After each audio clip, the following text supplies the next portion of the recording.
Hi everyone, this is Chris Evangeline and I'm a pediatric occupational therapist. In today's video, we are going to talk about girls in autism spectrum and the skills the parents have to focus on. When you think of autism, does a male child that comes in your head first? If yes, then it is very understandable because for every 4 male child, there is 1 female child who is diagnosed with autism, and mostly female child are less likely to be diagnosed later than the male child. Both the male and female child, they share the same traits in autism. On communication level, they share the same score, but on regards to the executive functioning skills and self-management skills, the girls lack in such areas. So this video is especially for the parents who have girl children. Here we are going to be talking about few of the concerns that your parents have been asking me, and also about the OT aspects in regards to it. The first point is self-care and ADL.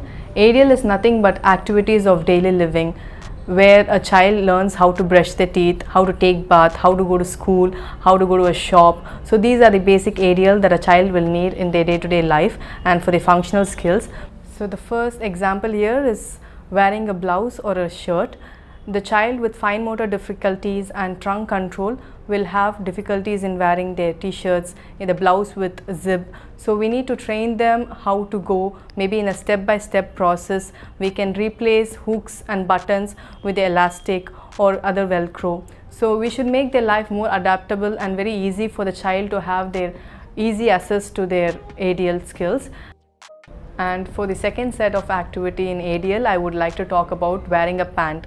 Many kids have issue with balance and coordination. They will not be able to stand one leg standing. So for such times, you can ask the OT to help you with the activities with balance and coordination. Example, one leg hopping, one leg standing. So such activities, when they regain their strength, when they gain their strength to do this balance activities, they can start wearing the pants independently.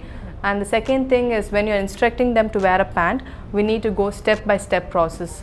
So don't immediately be like wear your pants, but then instead tell them start from down, and the second step come up and bend down, come up, and then wear your pants. ADL is a very important skill. It is very important for a child to be independent in their day-to-day life, especially in ADL, and it is applicable for both the child in any age. It's very necessary for a parent to start training them in the ADL skills. In ADL, that's activity of daily living, ask your child to stand in front of the mirror and try combing and also wearing the shirt. They should do all these activities in front of the mirror, so they know their step by step and their motor planning. They're able to plan their movements in a coordinated way. And the second point is safety, which is the majority of parental concern. The child is going to different therapy, they're going to different classes, they're going to different places. So you will have to be aware of the child and aware of the environment, aware of the people. So to start with, we need to start with teaching them good touch and bad touch by the age at least of 5. We can teach them using visual cues and social stories and images. Yeah, so the second thing is the awareness. The child should be aware of their attires and of where and when to change the clothes. They should go to the private room and closing the bathroom doors before going inside. And these are the few of the concerns that we need to really work on. Even when the child is in the age of 3 to 5, we need to have to work on all these aspects. And the third thing we have to work here is self-esteem and self-confidence. I would like to quote something here. And as a parent, I would know that you will be praising your child after they complete their task. But no matter the number of praises and the appreciations that you are going to give the child will have total confidence in themselves once they gain the independence. And to make a child independent, OT is necessary. So they need to complete the task independently. That is the way they gain their independency, and in that way they gain their self-esteem, self-awareness. And also there is another thing, self-grooming. Yes, self-grooming is very important. It is very necessary for the child to explore their attires, their makeup and other things.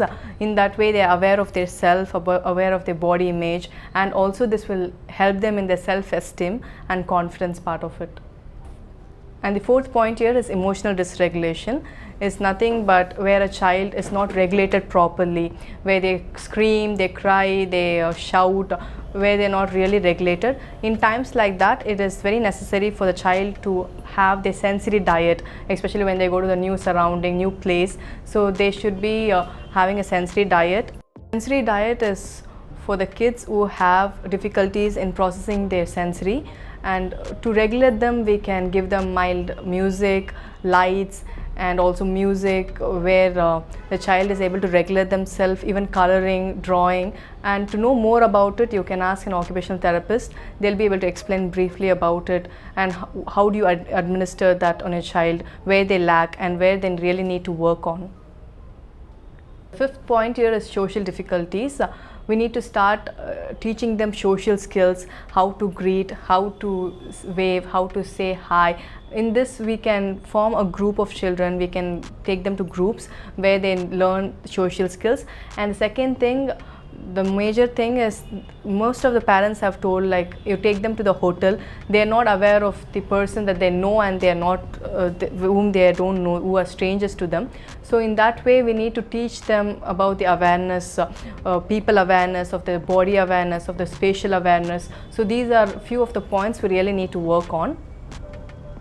And the last and the most important point here is puberty and menstruation. Here a child attends menstruation when they are 10 years. To prepare them, we need to start preparing them like 2 or 1 year earlier. So in that way they understand few common aspects. First thing is their body change. We need to start preparing a child about their body change. They should not be really confused, because puberty can be a really confusing time for both the child and the parent. We are not aware of what to be done next, but we can start preparing a year or 2 before. To start with, we'll talk about body changes. In using the visual cues, using the images, we can teach them about how their body will change and even about the anatomy. And one major thing is we need to always use the medical term. Don't use a different word for their body parts. So like the child should not be confused. So use one word and it should be a medical term. Puberty can be a quite confusing and challenging time for both the child and the parent, especially when the child has difficulty in communications, when they have sensory issues, when they have problem with visual perception. It can be quite challenging. And during puberty is not just the body and hormonal changes that's going to happen, it is also going to be emotional and social changes. So the kids with sensory issues and visual perception issues, they'll have difficulty in dressing. For sensory issues, they will have difficulty in wearing tight clothes, which we parents should be aware, and we can compensate with some other clothing, maybe something different to compensate it. And second thing is visual perception, where the child is not aware of which one to wear front, which one to wear back. With that, we can use stickers to identify the front side and the back side of the dress. So these are the few examples. We'll be conducting a workshop, a detailed workshop on regards to puberty and menstruation in girl child, which parents can attend in the later stages. So in this video, we have discussed on the high level points and briefly have explained each components, but we will be doing a series of other skills that you need to work on for the child with autism, especially for the girl children. We will be having a workshop on puberty and menstruation.